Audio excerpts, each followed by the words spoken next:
Relative strength of ആസിഡ്സിൻ്റെ and ബേസിസിൽ രണ്ടാമത് influence കാണിക്കുന്നത് പൊളാരിറ്റിയാണ്.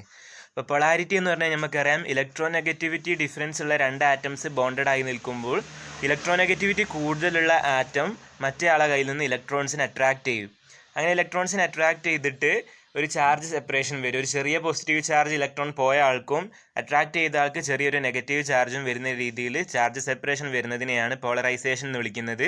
അതിനെയാണ് നമ്മൾ പൊളാരിറ്റി എന്ന് പറയുന്നത്. അപ്പോൾ പൊളാരിറ്റി കൂടിക്കഴിഞ്ഞാൽ നമുക്കറിയാം അയണൈസ് ചെയ്യാനുള്ള കഴിവ് കൂടൂലേ? അപ്പോൾ അയണൈസ് ചെയ്യാനുള്ള കഴിവ് കൂടുക എന്ന് വെച്ച് കഴിഞ്ഞാൽ ആസിഡ് സ്ട്രെങ്ത് ആവട്ടെ ബേസിക് സ്ട്രെങ്ത് ആവട്ടെ കൂടും. സോ പൊളാരിറ്റി ഇൻക്രീസ് ചെയ്യുന്ന സമയത്ത് ആസിഡ് സ്ട്രെങ്ത് എന്ത് ചെയ്യും? കൂടുകയാണ് ചെയ്യുക. ഇനി നമ്മൾ അടുത്ത എഫക്റ്റ് എന്ന് പറയുന്നത് ഏതാണെന്നറിയോ? എഫക്റ്റ് ഓഫ് ഡൈഇലക്ട്രിക് കോൺസ്റ്റന്റ് ആണ്. ഡൈഇലക്ട്രിക് കോൺസ്റ്റന്റ് അഥവാ എപ്സിലൺ എന്ന് നമ്മൾ പറയുന്നത് ഒരു സോൾവെന്റ് എടുക്കുക, അതിലേക്ക് നമ്മൾ ഏതെങ്കിലും ഒരു അയോണിക് ആയിട്ടുള്ള കോമ്പൗണ്ട് ഡിസോൾവ് ചെയ്യാൻ ശ്രമിക്കുമ്പോൾ ഓപ്പോസിറ്റ് ചാർജുള്ള രണ്ട് അയോൺസിനെ സെപ്പറേറ്റ് ചെയ്ത് നിർത്താനുള്ള കഴിവിനെയാണ്, ആ സോൾവെന്റിന്റെ കഴിവിനെയാണ് ഡൈഇലക്ട്രിക് കോൺസ്റ്റന്റ് കൊണ്ട് നമ്മൾ റെപ്രസെന്റ് ചെയ്യുന്നത്. അപ്പോൾ ഓപ്പോസിറ്റ് ചാർജുള്ള രണ്ട് ആറ്റംസ് ഉണ്ടെങ്കിൽ നമുക്കറിയാം അട്രാക്റ്റീവ് ഫോഴ്സ് എന്ന് പറയുന്നത് എന്താണ്? നമുക്കറിയാം ഇലക്ട്രോസ്റ്റാറ്റിക്സിൽ നമ്മൾ പഠിച്ചിട്ടുണ്ട് F is equal to Q1 Q2 by epsilon R square. അതിൽ Q1ഉം Q2ഉം എന്താണ്? ചാർജസ് ആണ്. എപ്സിലൺ എന്ന് പറഞ്ഞു കഴിഞ്ഞാൽ അതാണ് നമ്മളുടെ dielectric constant of the solvent എന്ന് പറയുന്നത്, അല്ലെങ്കിൽ മീഡിയം എന്ന് പറയുന്നത്. R എന്ന് പറയുന്നത് രണ്ട് ചാർജസ് തമ്മിലുള്ള ഡിസ്റ്റൻസ് ഓഫ് സെപ്പറേഷൻ. ഓക്കെ, അപ്പോൾ ഈ എപ്സിലൺ കൂടിക്കഴിഞ്ഞാൽ, ഡൈഇലക്ട്രിക് കോൺസ്റ്റന്റ് കൂടിക്കഴിഞ്ഞാൽ എന്താണ് സംഭവിക്കുക എന്നാണ് പറഞ്ഞത്? സോൾവെന്റിന് രണ്ട് ഓപ്പോസിറ്റ് ചാർജുകളെ സെപ്പറേറ്റ് ചെയ്ത് നിർത്താനുള്ള കഴിവ് കൂടൂലേ?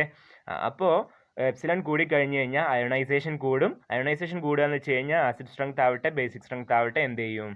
ഇൻക്രീസ് ചെയ്യും. ഓക്കെ, ഇനി നാലാമത്തെ ഇൻഫ്ലുവൻസ് ചെയ്യുന്ന ഫാക്ടർ എന്ന് പറയുന്നത് സബ്സ്റ്റിറ്റ്യൂവൻസ് ആണ്. നമ്മൾ എടുക്കുന്ന ആസിഡിലോ അല്ലെങ്കിൽ ബേസിലോ ഏതെങ്കിലും ഒരു സബ്സ്റ്റിറ്റ്യൂവൻറ്റ് വന്നിട്ടുണ്ട് എന്ന് വിചാരിക്കുക. ആ സബ്സ്റ്റിറ്റ്യൂവൻറ്റിന് വെച്ചിട്ട് ആസിഡ് സ്ട്രെങ്ത് അല്ലെങ്കിൽ ബേസിക് സ്ട്രെങ്ത് എന്ത് ചെയ്യും? ഇൻക്രീസ് അല്ലെങ്കിൽ ഡിക്രീസ് ചെയ്യും. ഒന്നാമത്തത് നമ്മളതിൽ പറയുന്നത് effect of electron releasing or electron withdrawing groups ആണ്. ഇലക്ട്രോൺ റിലീസിങ് ഗ്രൂപ്പുകൾ നമ്മൾ ആസിഡിൻ്റെ കാര്യത്തിലും അതുപോലെ ഇലക്ട്രോൺ വിഡ്രോവിങ് ഗ്രൂപ്പുകൾ ഇലക്ട്രോൺ റിലീസിങ് ഗ്രൂപ്പുകൾ നമ്മൾ ബേസിസിൻ്റെ കാര്യത്തിലും ഇലക്ട്രോൺ വിഡ്രോവിങ് ഗ്രൂപ്പുകൾ നമ്മൾ ആസിഡ്സിൻ്റെ കാര്യത്തിലുമാണ് കൂടുതലായിട്ട് പറയാറുള്ളത്. അപ്പോൾ നമുക്കറിയാം ഒരു ആസിഡിൻ്റെ കാര്യം എടുത്തു കഴിഞ്ഞാൽ ആസിഡിൽ H+ അയോൺ പോയി കഴിഞ്ഞാൽ വരുന്നത് ഒരു ആണല്ലോ. ആ നെഗറ്റീവ് ചാർജിനെ വലിച്ചെടുക്കാൻ പാകത്തിന് ആരെങ്കിലും അവിടെ ഉണ്ടെങ്കിൽ ആ ഫോം ചെയ്ത അയോൺ സ്റ്റേബിൾ ആയിരിക്കും അല്ലേ? ഇനി അതേപോലെ ഒരു ബേസിൻ്റെ കാര്യം ആലോചിച്ച് നോക്കുക. ബേസിൽ OH- അയോൺ പോയി കഴിഞ്ഞ് കഴിഞ്ഞാൽ അതിലുണ്ടാകുന്നത് ഒരു കാറ്റയോൺ ആണ്.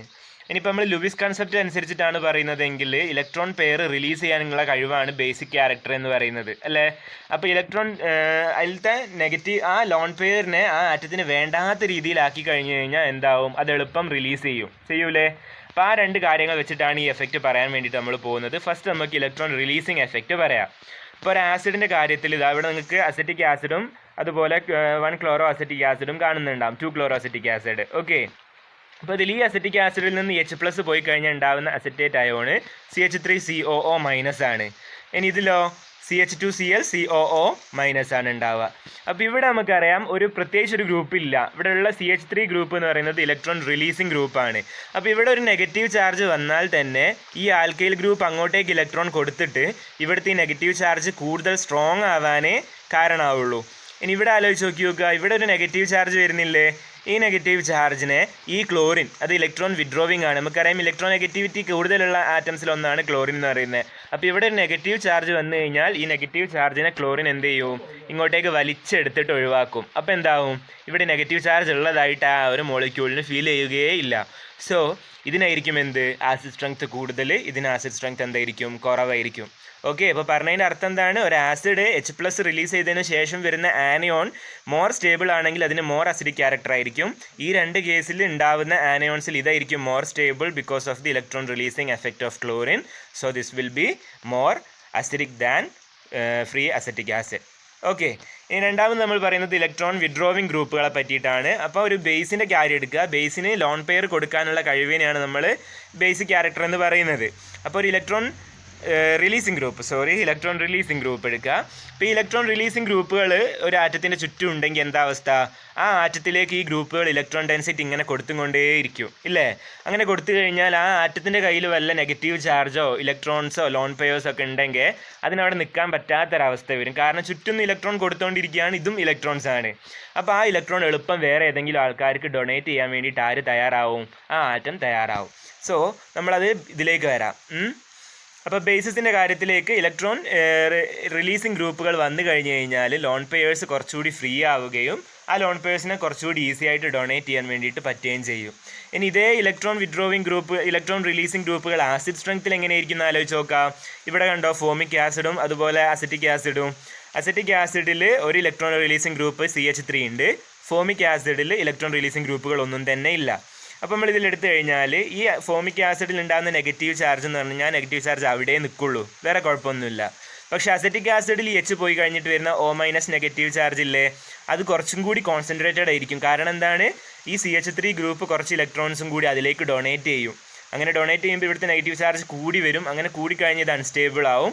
അതുകൊണ്ട് തന്നെ ഇതിനെ രണ്ടിനെയും കമ്പയർ ചെയ്യുമ്പോൾ formic acid will be more stronger than acetic acid. Okay, അപ്പോൾ ഒന്ന് കൺസോളിഡേറ്റ് ചെയ്യുകയാണെങ്കിൽ അത് ആസിഡ്സിൻ്റെ കാര്യത്തിൽ ഇലക്ട്രോൺ വിഡ്രോവിങ് ഗ്രൂപ്പുകൾ വന്നു കഴിഞ്ഞാൽ അസിഡിക് സ്ട്രെങ്ത് കൂടുകയും ഇലക്ട്രോൺ റിലീസിങ് ഗ്രൂപ്പുകൾ വന്നു കഴിഞ്ഞാൽ അസിഡിക് സ്ട്രെങ്ത് കുറയുകയും ചെയ്യും. കാരണം electron withdrawing groups will neutralize the negative charge present on the anion and electron releasing groups will intensify the negative charge present on the anion formed after proton donation.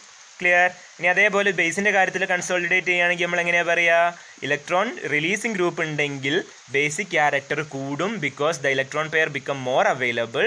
അതുപോലെ electron വിഡ്രോവിങ് ഗ്രൂപ്പുകൾ ഉണ്ടെങ്കിലോ, electron വിഡ്രോവിങ് group ഉണ്ടെങ്കിൽ ഒരുള്ള loan പെയറിനെ കൂടി വലിച്ചെടുക്കുകയാണ് ചെയ്യുക. അങ്ങനെ വലിച്ചെടുത്ത് കഴിഞ്ഞാൽ വരുന്ന പ്രോട്ടോണിന് കൊടുക്കാൻ കയ്യിൽ ലോൺ പെയർ ഉണ്ടാവുമോ? ഉണ്ടാവില്ല. സോ ഇലക്ട്രോൺ വിഡ്രോവിങ് ഗ്രൂപ്പുകൾ ബേസിസിൻ്റെ കാര്യത്തിൽ വന്നു കഴിഞ്ഞാൽ ബേസിക് ക്യാരക്ടർ കുറയുകയാണ് ചെയ്യുക. ഓക്കെ, അതിനൊരു എക്സാമ്പിൾ ഇതാ ഇവിടെ ഉണ്ട്, കണ്ടില്ലേ? ഇതാ മീഥൈൽ അമൈഡ് ഉണ്ട്, അതുപോലെ മീഥൈൽ അമീൻ ഉണ്ട്, അതുപോലെ അമോണിയ ഉണ്ട്. ഇത് രണ്ടും എടുത്തു കഴിഞ്ഞാൽ ഇതിൽ ഇലക്ട്രോൺ വിഡ്രോവിങ് CH3 ഗ്രൂപ്പ് ഉണ്ട്. അപ്പോൾ ആ CH3 ഗ്രൂപ്പ് കൂടുതൽ ഇലക്ട്രോൺ ഡെൻസിറ്റി ഇതുകൊണ്ട് കൊടുക്കുന്നതോടെ ഈ നൈട്രജൻ്റെ പുറത്തുള്ള ലോൺ പെയർ ഉണ്ടല്ലോ, ആ ലോൺ പെയർ കുറച്ചുകൂടി ഫ്രീ ആവും. അങ്ങനെ അതിൻ്റെ ബേസിക് ക്യാരക്ടർ കൂടും. പക്ഷേ അമോണിയ എടുത്തു കഴിഞ്ഞാൽ അതിൽ ഇലക്ട്രോൺ റിലീസിങ് ഗ്രൂപ്പുകളൊന്നുമില്ല. അതുകൊണ്ട് തന്നെ അതിനൊരു ബേസിക് ക്യാരക്ടർ ഉണ്ട്, പക്ഷേ അതിനേക്കാൾ കൂടുതലായിരിക്കും മീഥൈൽ അമീൻ്റെ ബേസിക് ക്യാരക്ടർ എന്ന് പറയുന്നത്. ഇനി ലാസ്റ്റ് ഫാക്ടർ എന്ന് പറയുന്നത് സ്റ്റെറിക് ഫാക്ടർ ആണ്. സ്റ്റെറിക് ഫാക്ടർ എന്ന് വെച്ച് കഴിഞ്ഞാൽ സബ്സ്റ്റിറ്റ്യൂവൻസ് കുറേ ബൾക്കി ആയിട്ട് നമ്മൾ ആറ്റത്തിൻ്റെ ചുറ്റും വന്നു കഴിഞ്ഞാൽ അത് കൂടുതലായിട്ട് നമ്മൾ പറയുക ബേസിസിനാണ്. ബേസിസിലെ ലോൺ പെയറിന് പ്രോട്ടോണിന് കൊടുക്കാൻ വേണ്ടിയിട്ട് കിട്ടൂല. ചുറ്റും നിറയെ ആൾക്കാർ ഇങ്ങനെ തിങ്ങി നിൽക്കുന്ന അവസ്ഥയിൽ എന്ത് ചെയ്യൂല, ലോൺ പെയർ അവൈലബിൾ ആവാതിരിക്കും. അങ്ങനെ അവൈലബിൾ ആവാതിരുന്നു കഴിഞ്ഞാൽ ബേസിക് ക്യാരക്ടർ എന്ത് ചെയ്യും, ഡിക്രീസ് ചെയ്യും. പക്ഷെ ഒരു എക്സെപ്ഷൻ ഉണ്ട്, അതിൻ്റെ ഓർഡറൊക്കെ ഇവിടെ കൊടുത്തിട്ടുണ്ട്, നിങ്ങളൊന്ന് നോക്കിയാൽ മതി. ഇനി ഒരു എക്സെപ്ഷൻ പറയുന്നത് ഇതാണ്, നാഫ്തലീൻ്റെ ഒരു കോമ്പൗണ്ട് ആണ്, എന്താ പറയുക, ബൈ ഡൈമീഥൈൽ അമീൻ നാഫ്തലീൻ ആണ്. അതിൽ പക്ഷേ നോക്കുക, ഇവിടെ നൈട്രജൻ്റെ കയ്യിലൊരു ലോൺ പെയർ ഉണ്ട്, ഇവിടെ നൈട്രജൻ്റെ കയ്യിലൊരു ലോൺ പെയർ ഉണ്ട്, ചുറ്റും ബൾക്കി ആയിട്ടുള്ള ഗ്രൂപ്പുകളാണ്. പക്ഷേ ഒരു പ്രോട്ടോൺ അക്സെപ്റ്റ് ചെയ്ത് കഴിഞ്ഞാൽ ഇതായത് കണ്ടോ, നടുവിൽ ഇങ്ങനെ പ്രോട്ടോൺ ഇങ്ങനെ ട്രാപ്ഡ് ആയി കിടക്കുകയാണ് ചെയ്യുന്നത്. അപ്പോൾ ഇത് സ്റ്റേറ്റ് എന്ന് പറയുന്നത് ഈ പ്രോട്ടോണിന് 2 അമോണിയം തുല്യമായിട്ട് അട്രാക്ട് ചെയ്യുന്നുണ്ട്. അപ്പോൾ ഈ കേസിൽ ഈ സബ്സ്റ്റിറ്റ്യൂവൻസ് എന്ന് പറയുന്നത് ഈ ഒരു കോമ്പൗണ്ടിൻ്റെ ബേസിക് ക്യാരക്ടർ കൂട്ടാനാണ് ഹെൽപ്പ് ചെയ്യുന്നത്. പക്ഷേ ജനറലി എന്താണ്, ബൾക്കി ആയിട്ടുള്ള ഗ്രൂപ്പുകൾ വന്നു കഴിഞ്ഞാൽ ബേസിക് ക്യാരക്ടർ കുറയാണ് ചെയ്യുക. കാരണം എന്താണ്, പ്രോട്ടോണിൻ്റെ അറ്റാക്ക് അവിടെ എളുപ്പത്തിൽ നടക്കാതെ വരുന്നതുകൊണ്ട്. ക്ലിയർ? അപ്പോൾ ഇത്രയാണ് റിലേറ്റീവ് അസിഡിക് സ്ട്രെങ്ത്തിനെയും ബേസിക് സ്ട്രെങ്ത്തിനെയും ഡിസൈഡ് ചെയ്യുന്ന ഫാക്ടേഴ്സ്.